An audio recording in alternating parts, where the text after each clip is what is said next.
Hi friends, good morning. మన వాళ్ళు చాలా మంది అన్న ఖత్తర్లో ట్రావెల్ బ్యాన్ ఎలా చెక్ చేసుకోవాలని చెప్పేసి నన్ను మాటిమాటికి మెసేజ్ చేసి అడుగుతున్నారు. ఫ్రెండ్స్, ఇప్పుడు మనం మెత్రాస్ ద్వారానే ఖత్తర్లో మన మీద ట్రావెల్ బ్యాన్ ఉందా లేదా, ట్రావెల్ బ్యాన్ కనుక ఉంటే ఎందుకు ఈ ట్రావెల్ బ్యాన్ ఉందనేది మనం చెక్ చేసుకోవచ్చు. పదండి, ఎలా చెక్ చేసుకోవాలో నేను ఇప్పుడు మీకు చేసి చూపిస్తాను. ఫ్రెండ్స్, మనం మెత్రాస్ ఓపెన్ చేస్తూనే మన ఫోటో, మన పేరు, అకామా నెంబర్, ఇంకా మన అడ్రస్ ఉంటుంది కదా, దాని కిందనే ఎంక్వైరీ సర్వీస్ అని ఉంటుంది. సర్వీస్ కింద సర్వీస్ టైప్ ఉంటుంది, అక్కడ మనం సెలెక్ట్ చేయాలి.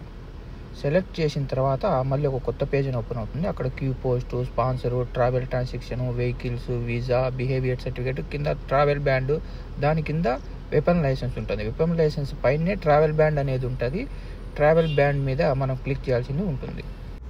మీరు ట్రావెల్ బ్యాండ్ ఆప్షన్ మీద క్లిక్ చేస్తూనే ఇంకో కొత్త పేజ్ అనేది ఓపెన్ అవుతుంది. ఆ కొత్త పేజ్ ఓపెన్ అయిన తర్వాత మీ మీద కనుక ట్రావెల్ బ్యాండ్ కనుక ఉంటే కనుక ఎందుకు ట్రావెల్ బ్యాండ్ ఉంది, రీజన్ ఏంది, డ్రంక్ అండ్ డ్రైవా, లేదంటే ఏదైనా సివిల్ కేసా, లేదంటే ఏదైనా పెద్ద ముఖాల్ఫా వల్ల ట్రాఫిక్ ఫైన్ల వలన ట్రావెల్ బ్యాండ్ ఉందని అక్కడ చూపిస్తుంది.